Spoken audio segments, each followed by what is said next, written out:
Thank you for tuning into this episode of Channel Surfing. We're down here at the dock. We're doing an upgrade on solar on an RT27 outboard. We're going to pull the factory 160 watt solar panel off, and we're going to put on a pair of 200 watt solar panels.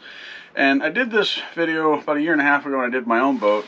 And since then I've come up with a better idea, a better tip and trick of how to connect the MC4 cables and make this an even easier installation.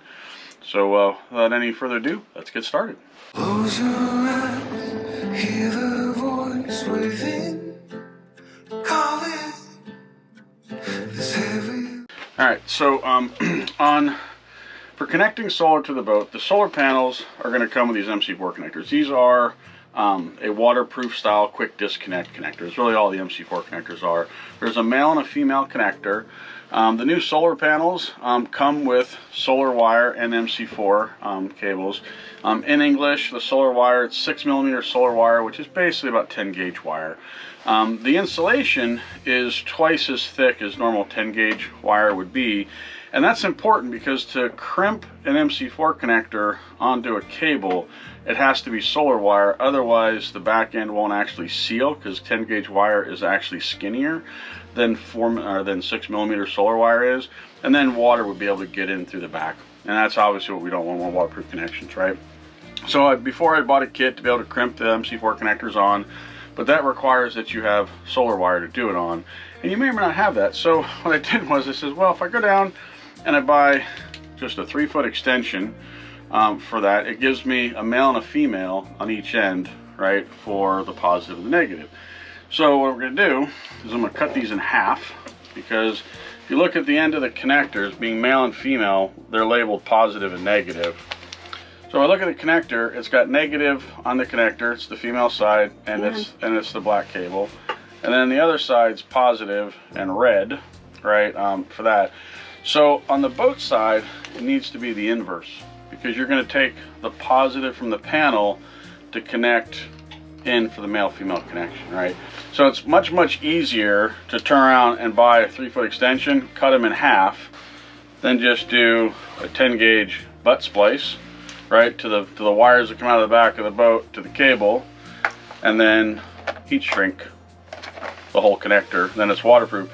Then you don't have to crimp any MC4 connectors at all. All your crimping is done with conventional 10 gauge butt splice, heat shrink it to make it waterproof, and then click for your solar panels, and away we go.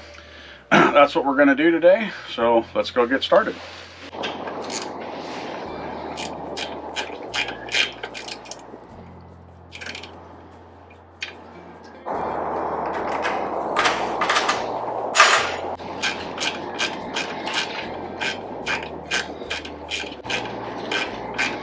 Just as a reminder, this tool never leaves the boat.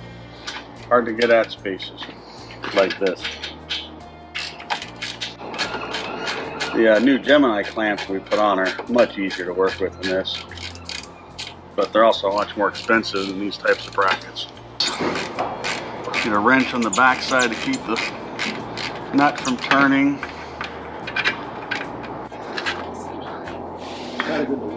There's the backing nut to get out.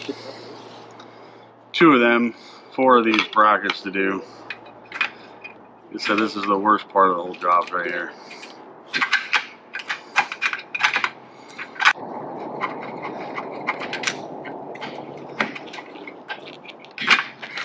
And we have success. 1 down, 3 more to go. 3 more to go. While balancing on the boat, trying not to drop anything overboard, especially my tools.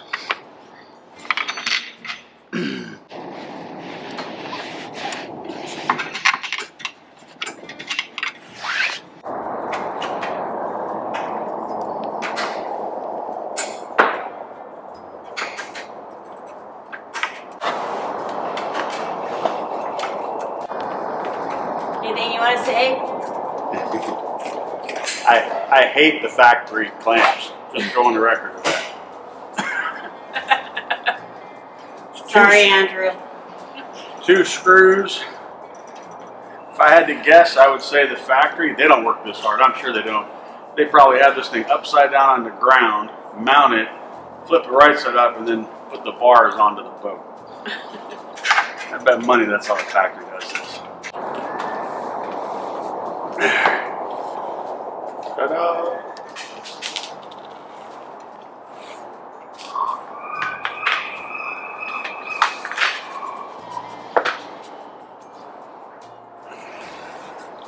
Here it looks like on the bottom. The boat's hardwired. Up here, so we'll have to cut the cables, identify the red and the black, and then do the crimp with those MC4 extension cables. Alright, so we got the panel unmounted. So this is hardwired up here, and it goes into this control module. One of the things I will tell you in this control module is it looks like you can unscrew these and reconnect something to them. I will tell you, you absolutely cannot. Inside this control module is a layer of glue and to make everything waterproof. So if you're going to sell the panel, reuse the panel, come back over here and cut it. You know, give yourself some cable length so that you can crimp another connector onto the end of it to use it again on a if you're going to sell whatever. Now the back of the boat. How do you know that? How do I know that? Because when I did my panel, I cut them about right here, and took this apart and realized I had made a mistake. So what we need to do now is I need to cut this. I'm going to do it about right here, and then I've got to crimp the MC4 connectors on those extension cables, which we'll show you in just a minute on the back. So I got to get all this black split loom and stuff off here. Now obviously solar panels don't have on-off switches, so if you want to kill power to them, you throw a blanket over them so that they can't get any light. That's the simplest way to do it.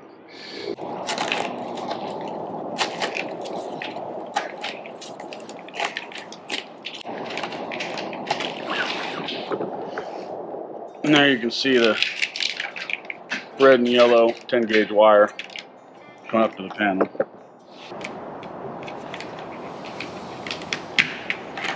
And we have success. Save this because you'll need it to put it back on, but I need to get to that right there. That's the butt splice, so I want to do that with the solar wire here in just a minute. So the panel's upside down, so it should be close to 0 volts, but I'm sure they'll pick up some radiant light. So don't cut both at the same time because then you'll short it out across. Cut them independent of each other. And I'm going to cut them about right here because I want to leave some extra space so that I can reuse the panel, sell it to somebody, and make it easy for them to crimp on, because you cannot disconnect them out of this module and use that. Clip the one, we'll clip the second one. And now we need to get this panel off, get the MC4 connectors crimped. Show them in the center. Can you see it okay? So the back of the boat got red and yellow. And I got these. This is the extenders I was talking about. Right? Since they're just a 3-foot extension, they've got a male and a female on each side, which is perfect for what I need. Because the panel is going to have the positive connector with the positive wire coming out. And that has to go to the female connector, which means I need the connector that has a negative on it to be on the positive wire. So I need this side connected to here. So the panels then will be able to clip in. So I'm just going to cut these guys in half.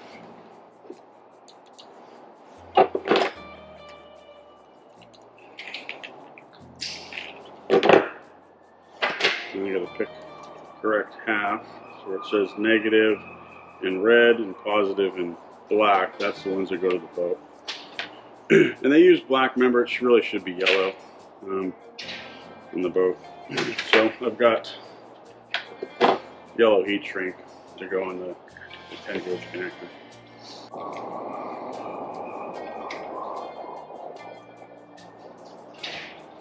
I love this tool. You just put it in for 10 gauge, give it a little bit of a twist, and you pull. There you go.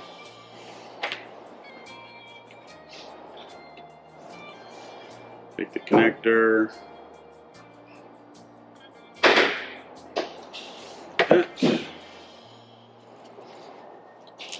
The crimp tool, and it's got red, blue, yellow. So obviously it's a yellow connector, so I use the size set for yellow.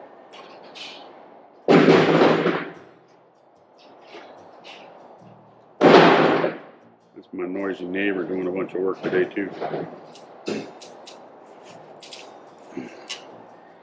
There you go. And that side's crimped. And I'll need to take the heat gun and shrink this, and I also have some heat shrink to go on top of it as well. But speaking of that, you got to put the heat shrink on first because it won't run over the connectors. So I'll stage that here, and then when I crimp the other side, then I'll slide the heat shrink on and then use the gun on it.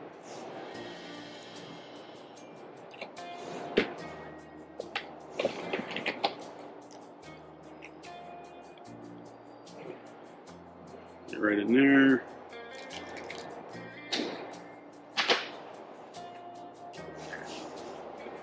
This is why I don't really consider a solar upgrade to be much of an electrical upgrade, because this is really all the electrical work you do here up on the top of the boat.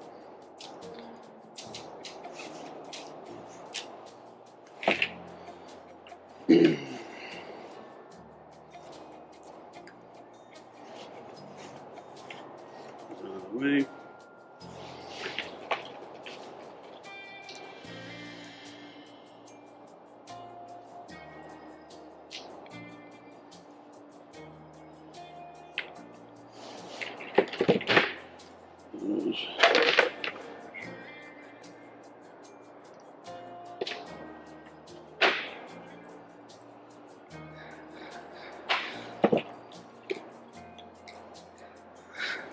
This is a really good illustration of 4mm, actually 6mm solar wire.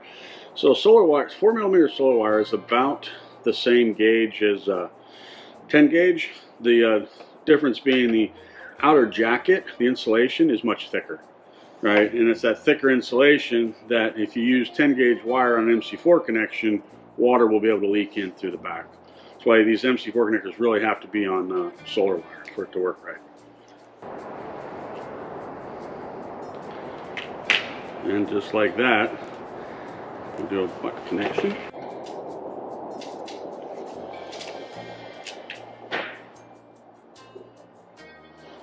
There we go. Do the same thing on the negative.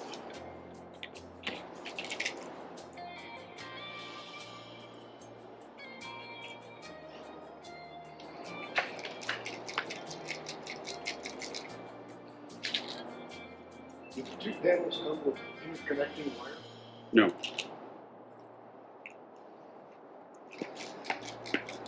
Question is, do the panels come with interconnecting wire? And the answer is no. So how do you connect them? There's two ways to connect the panels. You either do them in series or in parallel. In series, the way it works is you go from positive here to the positive on the one panel, and then the negative on the one panel goes to the positive of the second panel, and the negative of the second panel will come back to here. If you're going to do them in parallel, then to connect to this, you'd want to go pick up a, it's called an MC4Y cable. It's basically one of these extension cables with two ends on one side, and then they do all the splicing work for it. With the panels in series, can you use lighter cable? Yes. The reason I do them in series is because the panels themselves individually, all the cells are wired in series, so it only makes sense to continue that. The reason you would not do series is if you had a shading problem, right? So for anybody that wants to put the panels up top, wants to have a luggage carry up here, carry your paddle boards up here, any kind of shading, when you connect panels in series, they act as a single panel. So if you shade any part of either panel, it's going to negatively affect the entire array. Because basically, two panels in series really acts as a single panel. If you do them in parallel, they operate independent of each other. So if there's any kind of shading issues, then you're going to want to do the panels in parallel. But going in series, it jacks the voltage really high and cuts the amperage down, which means this 10 gauge wire going down into the boat can technically carry a lot more amps, right? Usually I'll see like 66 volts at 6 amps, right? You know, going, but that's from the panel down to the controller, and I'll see upwards of 30 amps at 12 volts coming from the controller to the boat.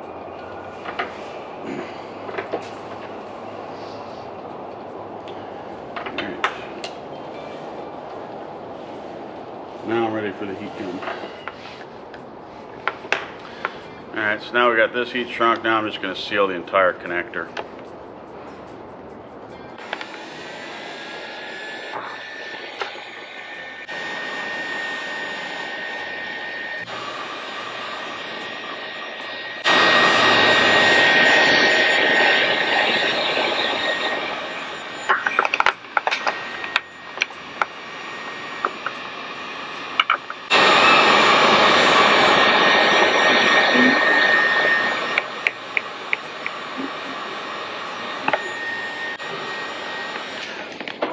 Another thing I mentioned too is before you do the solar upgrade, the first thing you need to do is make sure that your solar charger is an MPPT style solar charger. If you've got a PWM style, you want to upgrade that first. Odds are the PWM style controller, those are really designed more for lower wattage panels, and obviously if you're doing a solar upgrade, you're increasing the wattage. The MPPT controller is going to give you a lot more options, a lot more power out of it. And oftentimes, you know, like if you do them in series, the voltage gets increased substantially. You need the MPPT controller to convert that voltage to 12 volts for the battery, and a PWM controller is not going to do that. So always do the controller first, make sure it's an MPPT controller before you start your solar upgrade. There we go. So now we have heat shrinked, waterproof butt connections. I got MC4 connectors. I didn't have to crimp the MC4 connectors on at all. Now I need to go ahead and reseal all this back into this, retape it all back up, and then I got to go mount the panels. So this concludes the electrical portion of the solar upgrade, right? So as I said, this isn't really an electrical upgrade, it's a solar panel upgrade. More mechanical, and mounting is the bulk of the project, and it is actually electrical. Alright, so drilling the holes in the panel is pretty easy to do. It's really thin metal. The holes that come with the panel aren't going to line up with where the rails are on the boat.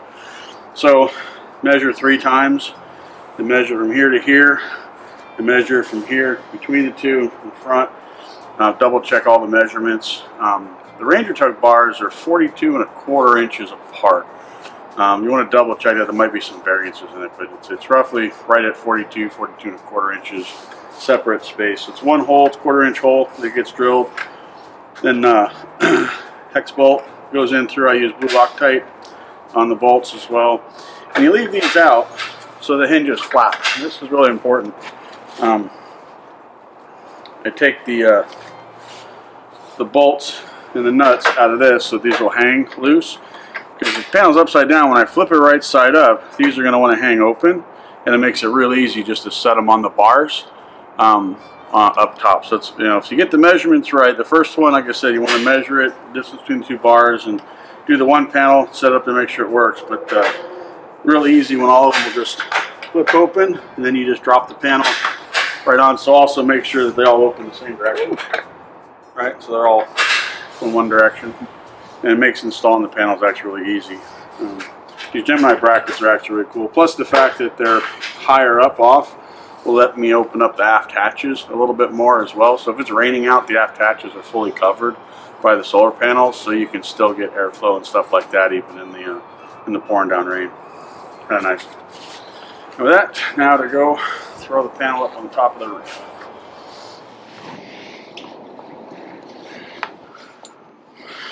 So these new hinge clamps, makes it easy to put it on. Always take the bolts out. You need something? Or you're on the video? Okay. And I do just a little bit. Just drop some Loctite.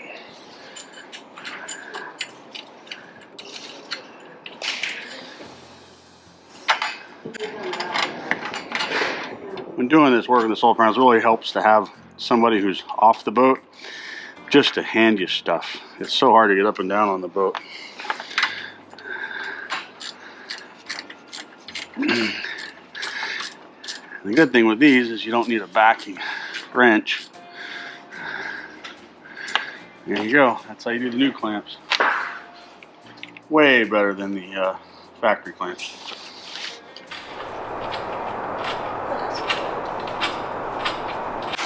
You hanging on the edge? Yep.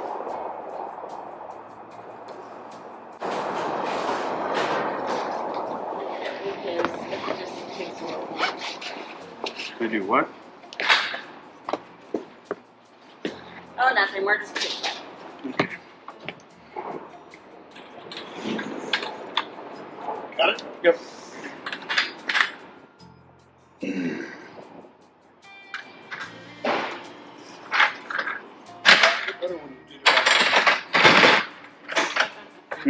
I liked it better when you did it on your knees rather than standing. Yeah.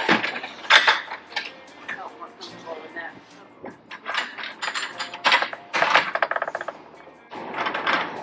Now, I space them out because I want the angle of the roof. In the perfect world, these panels would be like at a 40-something degree angle facing the sun, but that's if they're on land. Being on a boat, we move, swing around, right? So flat is good, but a little bit of concave, the boat rocks and stuff, it makes the panels still get good light. well, this front one's not dropped all the way over here. Yeah, go. Not fun, man. So I always pick the easiest corner to do because I want it secured to the boat so I don't worry about it falling overboard.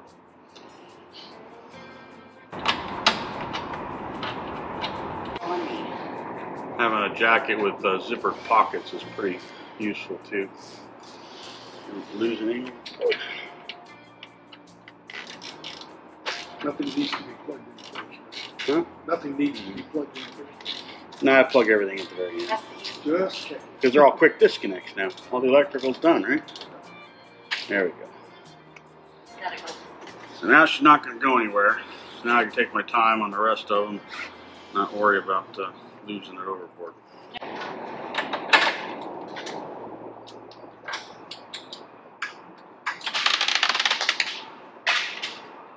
Uh-oh. Where did that go? In the water? Did it? Yes. It did. Honest to I'm God. not kidding. It's a break there. I was following it down and it hit there and do we need to go get more? I will need to go to Harbor Marine to replace that one.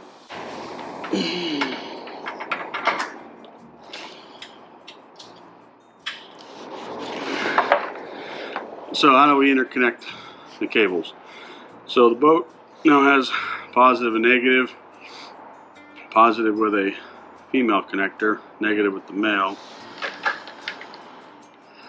Panels are labeled positive and negative. So the positive here, we click, click, the positive this way.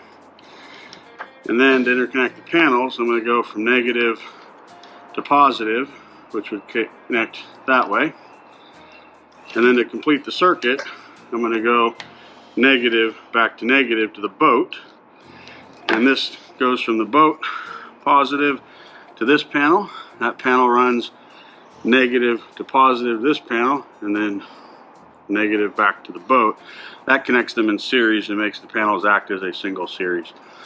Like I said, series is usually preferred for solar panels. However, if you have any shading problem whatsoever, you're going to store stuff up top, do them in parallel. Parallel will work better if there's any kind of shading. In my case up here, where there's no shading problem, top of the RT27 is a perfect spot to mount these panels. So what is the advantage of series? What do we get for it? It keeps the amperage low and the voltage high.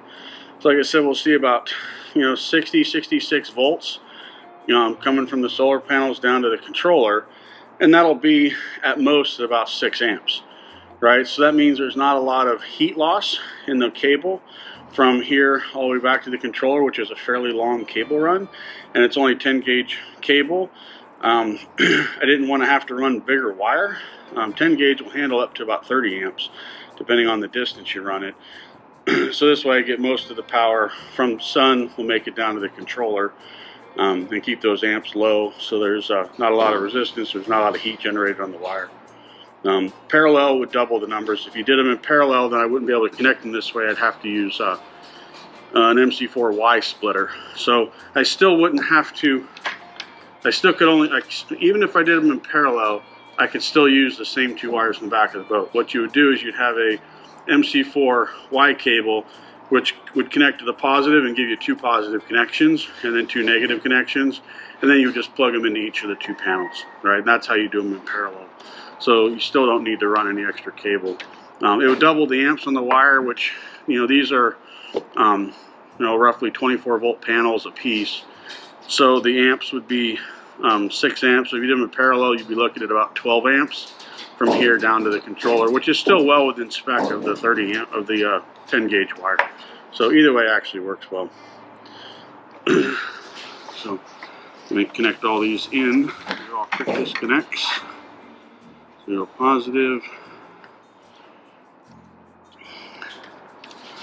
positive. I'm going to go negative, positive, and then I'm going to go negative to negative, and that is the electrical part of connecting the panels, and the rest of the time is spent doing boat yoga to get these cables zip tied nice and neat underneath the panels. Make them nice and neat so they don't flop around. These MC4 connectors are totally waterproof. That's the whole reason. They're meant for outdoor use and, you know, wet conditions and stuff. And there you have it. We're done with the solar install. We've got 2 200 watt SunPower solar panels installed in series, 400 watts total, up on the boat. And don't you break the golden rule and give me the camera. Look at that unhappy face. Yes, this one. She hates giving me the camera. Stop moving.